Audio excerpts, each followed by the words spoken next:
Hello बच्चों, आप लोग सब कैसे हो? आई थिंक आप लोग एफकेट की तैयारी कर रहे होंगे। जिन बच्चों का अभी सेकंड शिफ्ट बची हुई है ना? मतलब सेकंड डे बचा हुआ एग्जाम का। 26 को एग्जाम था, 27 को है ना? तो फर्स्ट सेकंड शिफ्ट में आपको मैथ्स के पेपर में कैसे क्वेश्चंस आएंगे वो मैं आपको थोड़ा बता देता हूँ। और जो आज की शिफ्ट थी 26 की, उसमें कैसे क्वेश्चंस बने थे ये मेमोरी बेस्ड है। जितने मुझे याद थे क्वेश्चंस मैं आपको बता रहा हूँ, कैसे कैसे क्वेश्चन थे, टाइप ऑफ क्वेश्चंस कैसे थे। मे बी न्यूमेरिकल वैल्यूज कुछ अलग हो सकती हैं, but overall paper same to same है। सारे क्वेश्चंस मुझे जितने याद थे मैंने सारे लिखे हैं, करीब करीब 10 क्वेश्चंस है आपके सामने। तो मैं आप एक बार डिस्कस कर लूंगा ताकि you will have an idea कि किस प्रकार का पेपर आ रहा है। प्रोबेबिलिटी के सवाल आए थे, दो अच्छे सवाल था, एक अच्छे लेवल का सवाल था। वो एक्चुअली एनडीए के सवाल थे, अगर मैं कहूँ तो एनडीए के लेवल का सवाल था, या फिर कैट के सवाल थे। ठीक है, एफ कैट में पहली बार प्रोबेबिलिटी डाला और इसी बार इतना अच्छा सवाल पूछ लिया। और उसके बाद एक क्लॉक का सवाल भी था, अच्छा क्वेश्चन था। आप लोगों को मैं बताऊंगा कैसे करना है क्लॉक के सवाल, क्लॉक के क्वेश्चंस। ठीक है, तो चलिए स्टार्ट करते हैं। मैं लिख देता हूँ यहाँ पे पहले एफ कैट 2022 का एग्जाम है और 26 अगस्त शिफ्ट 1 के मैं क्वेश्चन आपके सामने डिस्कस कर रहा हूँ। ठीक है, तो पहला क्वेश्चन सीधे देख लीजिए, आपके सामने लिखा है difference between SI and CI for 2 years at 10% per annum rate is 631। Find principal. देखिए, इन सवालों को कैसे करते हैं मैंने आपको पहले भी बताया है। आप मेरी प्रीवियस वीडियो देख लेना, एस आई सी आई की बेस्ड। उसमें क्या बताया मैंने कि 10% के हिसाब से जो सी आई का टोटल परसेंटेज निकलता है, वो निकलता है आपका 10% प्लस 10% प्लस 10 × 10/100। ठीक है, ये हो जाता है आपका 21%। तो 10% के हिसाब से सी आई टोटल होगा वो 21% होगा। ठीक है, और 10% के हिसाब से जो एसआई होगा, आपको पता है एसआई हर साल के लिए बराबर बराबर होता है। एक साल 10%, दूसरे साल भी 10%, टोटल कितना हो जाएगा 20%। अब इन दोनों को देखिए, इनका डिफरेंस निकालिए, कितना हो जाएगा 1%। तो 1% बराबर क्या है आपका difference, difference between C I and S I for 2 years। ठीक है, 2 साल का डिफरेंस यहाँ पे आ गया। ठीक, अब देखिए यहाँ पे क्या हो रहा है, सीधे सीधे 1% की वैल्यू दी हुई है आपके सामने 631 के बराबर। आपको 100%, यानी कि 100% क्या होता है आपका प्रिंसिपल अमाउंट हो जाता है, उसकी वैल्यू कितनी आ गई 63100। यही आपका आंसर था। ठीक है, बाकी एक फॉर्मूला और है, एक फॉर्मूला सिंपल सा है, मैं दिखा देता हूँ आप लोगों को। Difference for 2 years, 2 years is equal to P into, ये होता है आपका R square, P into R, R by 100 का स्क्वायर। यस, ये फॉर्मूला होता है पी इंटू आर बाय 100 का, डिफरेंस बिटवीन 2 years। ठीक है, तो डिफरेंस दिया हुआ है आपका, प्रिंसिपल निकालना है आपको, और आर दिया हुआ है 10/100 का स्क्वायर इज इक्वल टू, देखो डिफरेंस कितना है 631। तो यहाँ से भी आपका सेम वैल्यू निकल रही है, पी इज इक्वल टू 63100। तो ये आपका इस क्वेश्चन का आंसर है। सेकंड क्वेश्चन पे चलते हैं हम लोग। Eight what time between 5 o'clock and 6 o'clock, ये क्लॉक का सवाल था, एक ही सवाल आया था इस क्लॉक से। ठीक है ना, इस बार सिलेबस में आपने देखा होगा कि क्लॉक भी ऐड हो चुका था। ठीक है, the minute hand and hour hand will coincide at what time, किस टाइम पे 5 बजे और 6 बजे के बीच में मिनट हैंड और आवर हैंड जो है आपका, यानी कि मिनट की सुई और घंटे की सुई एक दूसरे के साथ मिल जाएंगे। ठीक है ना, को इंसाइड करेंगे। ठीक है, 0 डिग्री का एंगल बनाएंगे। तो देखिए बच्चों, इसके लिए एक फॉर्मूला होता है सीधे सीधे, theta is equal to mod 30h minus 11/2 M. देखो, ये मॉड वैल्यू होती है, यानी कि प्लस माइनस दोनों होता है। वो कभी बाद में बताऊंगा, मैं डिस्कस करूंगा अच्छे से। अभी बस समझ लो कि इसको करना कैसे था। वो इंसाइड कर रहा है, देखो थीटा ये एंगल को शो करता है दोनों के बीच में। ठीक है, एक्यूट एंगल को शो करता है ये, दोनों के बीच जो एंगल बन रहा है मिनट हैंड और आवर हैंड के बीच में। तो देखो कोइंसाइड कर रही है, तो मिनट की सुई और ये आर हैंड, ये मिनट की सुई है और ये आर हैंड है, वो दोनों कोइंसाइड करेंगे, मतलब 0 डिग्री का एंगल बन रहा है। तो थीटा की वैल्यू 0 पुट कर दो, 0 डिग्री बराबर 30 × h। देखो h क्या होता है आपका, r होता है। r कितना, इस वाले को लेते हैं हम लोग 5, 5 r की वैल्यू कितनी है 5, 5 5 घंटे 5 बजकर, तो h की जगह लग दो 5 माइनस 11/2 m। आपको बस ये मिनट की वैल्यू निकालनी है कि किस टाइम पे ये कोइंसाइड करेंगे। तो 0 डिग्री हो गया यहाँ पे। ठीक है, अब ये वैल्यू पहले प्लस वाला ही ले रहा हूं मैं। तो देखो यहाँ पे क्या होगा, बेसिकली ये इस साइड जाएगा, ये हो गया 150 minus 11/2 m is equal to 0।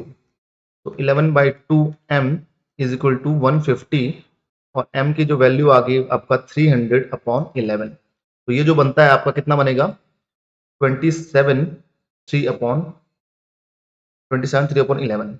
तो आपका जो टाइम होगा वो 5:27 27 5 बजकर आपका 5:27 है। 27 सही 3/11 पे ये कोइंसाइड करेंगे, ठीक है, 0 डिग्री का एंगल बनेगा। तो इसको इस तरीके से इसमें डील करना था, ठीक है। अगर आपके पास भी सवाल आएंगे कोई भी एंगल बोले, सपोज 90 डिग्री बोल दिया उसने, तो 90 डिग्री वाला भी ऐसे ही करोगे आप, सेम 90 पुट कर दोगे यहाँ पे, और दो वाले निकालना है, एक बार प्लस में एक बार माइनस में, क्योंकि 5 o'clock और 6 o'clock के बीच में 2 बार 90 डिग्री बनता है, ठीक है, हर एंगल 2 बार बनता है, बट ये जो कोइंसाइड करते हैं सिर्फ एक ही बार बनता है, ठीक है। तो इतना जरा ध्यान रखना। आगे चलते हैं। देखिए देखिए ये सवाल सिंपल सा सवाल था एक, कि 27.44% निकालना था 0.148 का। मैं पहले से बताता आया हूँ बच्चों को कि थोड़ा पेपर जो है कैलकुलेटिव होता है, तो you have to work upon your calculation skills, ठीक है। इसको कह सकते हैं हम लोग सिंप्लीफिकेशन का, या फिर हल्का सा न्यूमेरिकल था। तो कुछ नहीं करना था आपको, देखो परसेंटेज की वैल्यू है, मतलब ये हो जाएगा 0.2744 इंटू 0.1428, इन दोनों का आपस में मल्टीप्लाई करना था, और जो आपका आंसर आ रहा था वो आता 0.039184। इतना ही आंसर था, इतना तक, यहाँ तक दिया था गिवन, तो ये आपने आंसर मार्क कर देना, ठीक है। उसके बाद आगे चलते हैं। आगे जो सवाल था ऐसा कहा गया था उसमें, इसमें थोड़ा वैल्यू अलग अलग होंगी। 44 बॉयज का एवरेज वेट है 50 और 40 गर्ल्स का एवरेज वेट है 47। Find the average of boys and girls together. दोनों का एक साथ आपको एवरेज वेट निकालना है, ठीक है। तो इसको क्या करते हैं, वेटेड एवरेज का फॉर्मूला लगाते हैं हम लोग। वेटेड एवरेज बराबर number of girls N1, number of boys NB into AB, मतलब उनका एवरेज, प्लस NG और AG, बटे में आ जाएगा number of boys plus number of girls. इसी चीज को हम लोग रेशियो मेथड से भी कर लेते हैं, आई मीन टू से NB रेशियो NG निकाल लो, कितना है यहाँ पे 44:40, यानी कि आ जाएगा 11:10। बस इसकी वैल्यू पुट कर दोगे, इन रेशियो में पुट कर दोगे तो आपका आंसर आ जाएगा। तो आंसर होगा आपका इज इक्वल टू, देखो 11 इंटू 50 प्लस 10 इंटू 40, सॉरी 47 लिखा है यहाँ पे, 47 लिखा है, 10 इंटू 47 अपॉन, दोनों को ऐड करोगे तो 21 हो जाएगा। ये कितना हो गया आपका 550 प्लस 470 अपॉन 21।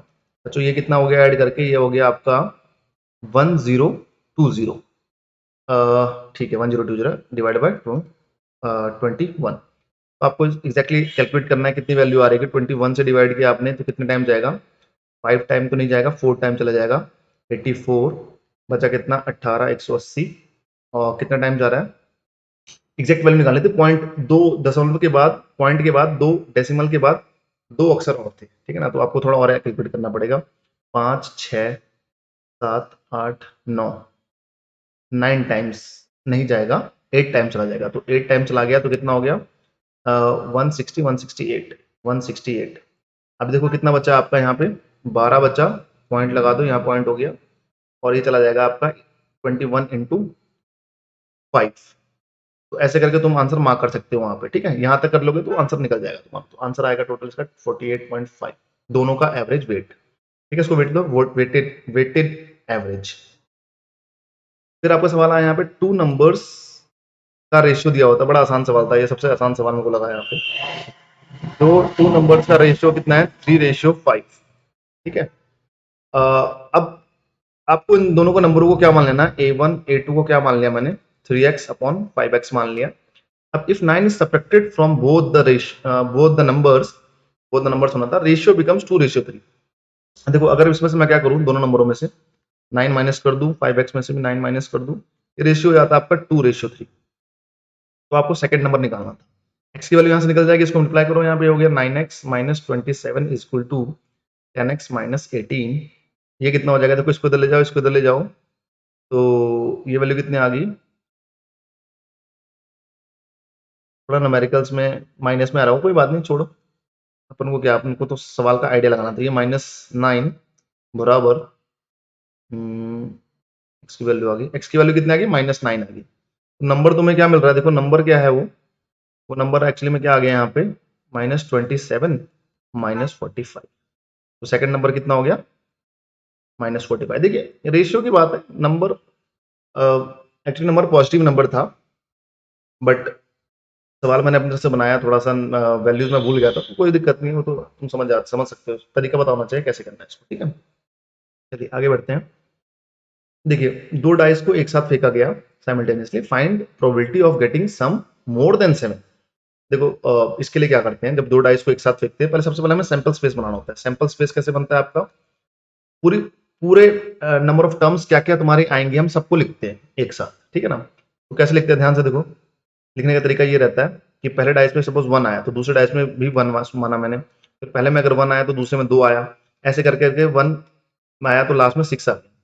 तो ऐसे करके हम सैंपल स्पेस बनाते रहते हैं। हम अब 2 के लिए बनाएंगे, 2 के लिए बनाएंगे हम सेम 2 1 2 2 2 6, सेम तरीके से करते करते करते 6 पे आ जाएंगे, 6 1 6 2 डॉट डॉट डॉट डॉट 6 6 हो जाएगा। तो ये सैंपल स्पेस बन जाता है, ठीक है। इसमें टोटल नंबर ऑफ एलिमेंट्स कितने होते हैं सैंपल स्पेस में, इसमें देखिए, इसमें से होगा 6 इंटू 6, टोटल होते हैं 36 एलिमेंट्स। अब आपको निकालना है कि दोनों पे सम, दोनों डाइसेस पे सम जो आ रहा है, उनके फेस पे जो सम आ रहा है वो 7 से ज्यादा है। तो 7 से ज्यादा होने की प्रोबेबिलिटी कब कब बनती है, देखो 7 से ज्यादा होने की प्रोबेबिलिटी बनती है जब आपका 2 और क्या आ जाए, 6 आ जाए, यानी कि 8 आ गया, ठीक है। इसके अलावा 2 के साथ कुछ नहीं बनेगा। फिर 3 के साथ देखिए, 3 के साथ 5 आ गया, या 3 के साथ 6 आ गया। देखिए 7 से बड़ा है ना 8, ये भी 8 हो रहा है सम, इसका सम भी 9 हो रहा है। इस तरह से 4 से तुम चेक करोगे, 4 का किसके साथ बनेगा, देखो 4 का बनेगा आपका 4 के साथ, 4 का बनेगा 5 के साथ, 4 का बनेगा 6 के साथ। तो इस तरह से चलते जाएंगे आप लोग। इसी तरीके से 5 का बनेगा पेयर, 5 का किस किस के साथ बनेगा, 5 का 3 के साथ बनेगा, 5 का 4 के साथ बनेगा, 5 का 5 के साथ बनेगा, 5 का 6 के साथ बनेगा, ऐसे लास्ट में 6 आ जाएगा। 6 का सबसे पहले 2 के साथ बनेगा, 6 का 3 के साथ बनेगा, 6 का 4 के साथ बनेगा, 6 का 5 के साथ बनेगा, और 6 का 6 के साथ बनेगा, ठीक है। तो ये नंबर बन गए टोटल मेरे पास जो रिजल्ट्स बन सकते हैं मेरे, जिसमें सम कितना 7 से ज्यादा आएगा। आपको पता है प्रोबेबिलिटी का फॉर्मूला क्या होता है, total possible values of event E, कोई इवेंट है मैंने मान लिया ई, मुझे प्रोबेबिलिटी निकालनी ई इवेंट के होने की, है ना। टोटल पॉसिबल वैल्यूज निकाल लेते हैं, उसके बाद डिवाइड कर देते हैं हमसे total values of sample space, ठीक है। सैंपल स्पेस यानी कि पूरी कितने चीजें आ सकती है, जैसे हेड और टेल है, ठीक है ना। तो हेड आने की प्रोबेबिलिटी अगर मैं आपसे पूछूं तो वो कितना होता है, देखो 1/2, एक बार तो हेड आ सकता है, और दो तरीके होते हैं आने के, या तो हेड आया तो टेल आया। तो टोटल पॉसिबिलिटी कितनी है, 2 है, हेड आने की पॉसिबिलिटी कितनी है, 1 है, ठीक है ना। तो इस तरीके से करेंगे। देखो हमारे पास टोटल पॉसिबल वैल्यूज कितने आई, 1 2 3 4 5 6 7 8 9 10 11 12 13 15, 15 वैल्यूज ये आ गई। टोटल सैंपल स्पेस वैल्यू कितनी है, 36। तो ये कितना आ गया बच्चों आपका, तो डिवाइड करोगे ये आपका आ जाएगा फर्दर 5/12, ठीक है। तो इस तरीके से हम इसको डील करना था। अगला सवाल देखिए, ये सवाल बड़ा ही अच्छा सवाल था, ये एनडीए के लेवल का सवाल है, एनडीए में ऐसे पूछते हैं सवाल, और या फिर कैट के लेवल का सवाल है, ठीक है ना। तो चलिए बताते हैं सवाल को। देखिए दो बैग है, bag number 1 and bag number 2। इस बैग में आपका 5 व्हाइट बॉल्स हैं और आपका 3 ब्लैक बॉल्स हैं, और इस वाले बैग में आपका 2 व्हाइट बॉल्स हैं और 4 ब्लैक बॉल्स हैं। आपको प्रोबेबिलिटी निकालनी है। अब एक काम किया हमने, पहले if one ball is taken from first, पहले हमने एक बॉल को पहले से निकाला फर्स्ट से, और and put it into second, second वाले में उसको डाल दिया। इस एक बॉल को यहां से निकाला और इसमें डाल दिया मैंने, ठीक है, बिना देखे, without seeing. And then a ball is taken out from second. अब सेकंड वाले से हमने एक बॉल निकाला। अब हमें प्रोबेबिलिटी याद करनी है कि ये ब्लैक है। तो दो केस बनते हैं, देखो प्रोबेबिलिटी नंबर 1 होता है, एक प्रोबेबिलिटी नंबर 1 क्या होता है, यहां से हमने सपोज व्हाइट बॉल निकाली, ठीक है, व्हाइट बॉल निकाली थी, मिनट, यहां से हमने ना व्हाइट बॉल निकाल दी, ब्लैक नहीं निकली, व्हाइट निकली, तो व्हाइट निकलने की प्रोबेबिलिटी कितनी हो जाएगी 5 अपॉन टोटल कितना है 8 इनटू, और हमने देखा यहाँ पे ब्लैक निकली, यहाँ तो हमें तो ब्लैक ही चाहिए ना, या तो ब्लैक की प्रोबेबिलिटी निकालनी है हमने, तो यहाँ से ब्लैक की प्रोबेबिलिटी कितनी हो जाएगी 4 अपॉन ठीक, अच्छा, एक मिनट, जैसे ही हमने यहाँ से एक बॉल निकाली, बच्चों ध्यान देना, यहाँ से जैसे मैंने एक बॉल निकाली ना, यहाँ ऐड कर दी, तो यहाँ +1 हो जाएगा। अब पहले मैंने बोला आपको कि यहाँ से व्हाइट बॉल निकली है ना, व्हाइट बॉल निकली है, व्हाइट बॉल निकली है, तो व्हाइट बॉल निकली है तो ब्लैक बॉल आने की प्रोबेबिलिटी कितनी हो जाएगी यहाँ पे 4, ब्लैक बॉल तो 4 ही रहेगी, बट व्हाइट बॉल कितनी हो जाएगी, हम 3 हो जाएगी, 3 व्हाइट बॉल्स। अब ब्लैक बॉल निकलने की प्रोबेबिलिटी यहाँ पे कितनी हो जाएगी 4 अपॉन, देखो 4 + 3 7 हो, ठीक है, क्योंकि पहले व्हाइट बॉल निकली है ना अभी, तो इसलिए ब्लैक तो 4 ही है, और टोटल कितनी हो जाएगी 7 हो जाएगा। सेम चीज ऐसे हम सेकंड प्रोबेबिलिटी निकाल लेंगे कि जब क्या होगा, सेकंड केस निकाल लेंगे, सेकंड केस में क्या होगा कि ब्लैक बॉल ही गई होगी यहां से, ठीक है, बात समझ में आ रही है। तो यहाँ पे अब क्या हुआ, इस केस में क्या हुआ, सेकंड केस में ब्लैक बॉल गई, तो ब्लैक बॉल के आने की प्रोबेबिलिटी कितनी है 3/8, इसमें से एक जा चुकी है, इसके अंदर जा चुकी है, ठीक है, इंडिपेंडेंट इवेंट्स हैं ये, इसलिए इसका मल्टीप्लीकेशन हो जाता है।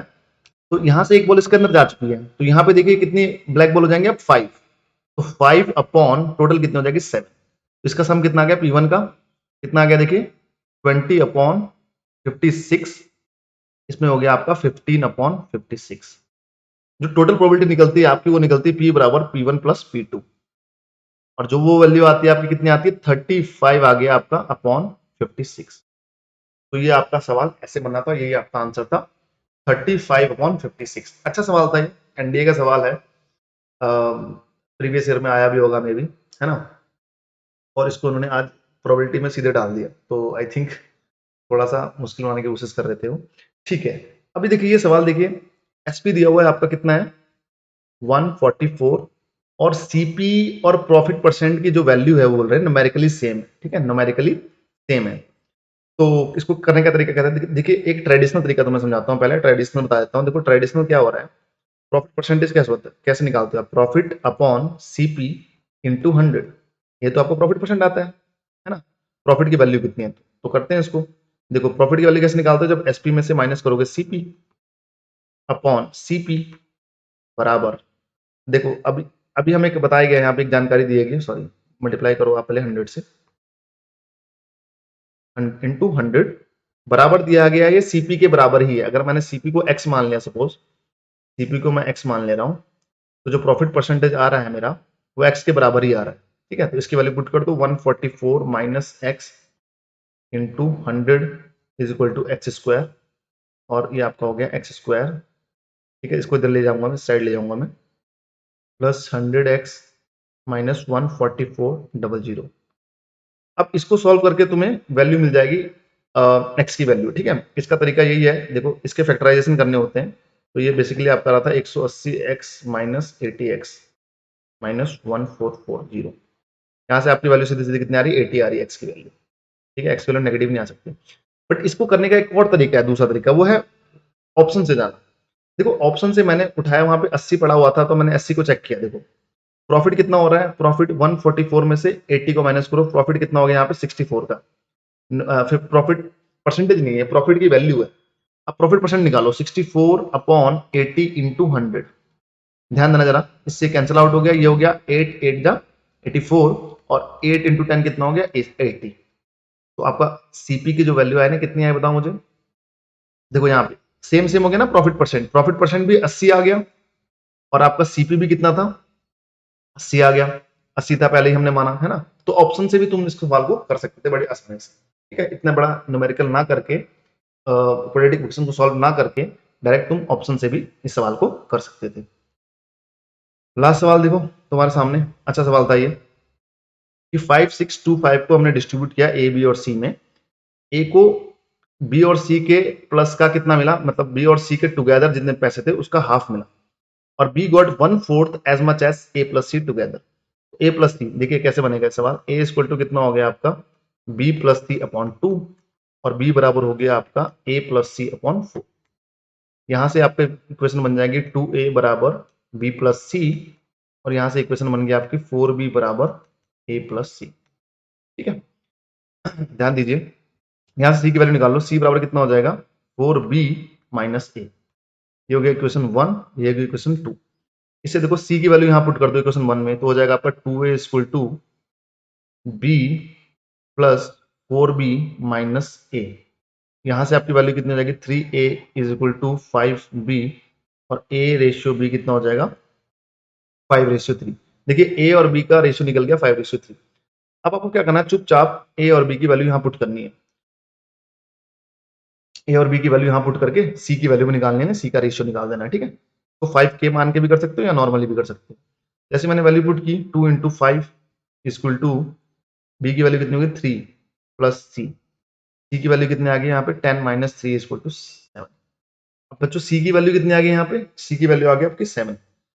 अब आपसे पूछा क्या है, अब आपको एक चीज बताइए कि ये जो मनी है टोटल मनी कितनी है 5625 है, इसको डिस्ट्रीब्यूट किया है एबीसी में। तो देखिए ये रेशियो निकल गया आपका ए बी और सी का, वो कितना है आपका बताओ मुझे 5:3:7। सबका सम करो, कितना हो गया 15। तो 15 की वैल्यू बराबर पुट कर दो 5625 के। यहाँ से 1 की वैल्यू निकल जाएगी, 1 कैसे निकलेगी, इसको डिवाइड करोगे आप 5 3 45, फिर 112, 7 जा 105 और 5, तो ये हो गया आपका 375। ठीक, अब देखिए यहाँ पे ए बी से कितना ज्यादा है, रेशियो के हिसाब से 2 ज्यादा है। अगर न्यूमेरिकल के हिसाब से देखेंगे एक की वैल्यू कितनी है 375, 2 की वैल्यू कितनी आ जाएगी 2 इंटू 375। तो फाइनली आपका आंसर जो आ जाएगा वो हो जाएगा 750। तो जो ए के पास जो पैसे हैं बी से 750 रुपीज ज्यादा है, 750 रुपीज आपका फाइनल आंसर आ गया। ठीक है, तो आई होप आपको ये सारे क्वेश्चंस समझ में आए होंगे और आपको एग्जैक्ट पता लगा होगा कि एफकेट में कैसे क्वेश्चंस अभी बन रहे हैं। ये सारे क्वेश्चंस बिल्कुल ऑथेंटिक हैं, जितने भी मेरे को याद थे सारे मैंने तुम्हें बता दिए। ठीक है, कैसे कैसे पैटर्न बन रहा है। ठीक है, ये क्लॉक के सवाल थे, नए सवाल देख लो कैसे निकालना है एंगल। थीटा की वैल्यू थीटा बराबर 30h माइनस 11/2n। ये h क्या होता है आपका आर हैंड, आर को शो करता है, मतलब घंटे के टाइम को शो करता है, और ये मिनट के टाइम को शो करता है। उसके बाद जरा प्रोबेबिलिटी के अच्छे सवाल बने थे, वो आपको दिखा दिया मैंने क्या क्या सवाल थे। 2 सवाल एग्जैक्ट सवाल आया था, ये तो मुझे याद हो गया एग्जैक्टली, कि जो अच्छे सवाल होते हैं वो याद हो जाते हैं, और जो लुल्लू पुंजू सवाल होते हैं वो कुछ भी याद नहीं हो पाते हैं। ठीक है, तो I hope you enjoyed the video. ठीक है, मिलते हैं नेक्स्ट सेशन में, तब तक के लिए बाय बाय, नमस्कार, टाटा। चैनल को सब्सक्राइब जरूर कर लेना, क्योंकि ऐसे अच्छे अच्छे कंटेंट आपको मिलते रहेंगे। ठीक है, बाकी चलो, ठीक है, बाय बाय, खुदा हाफिज।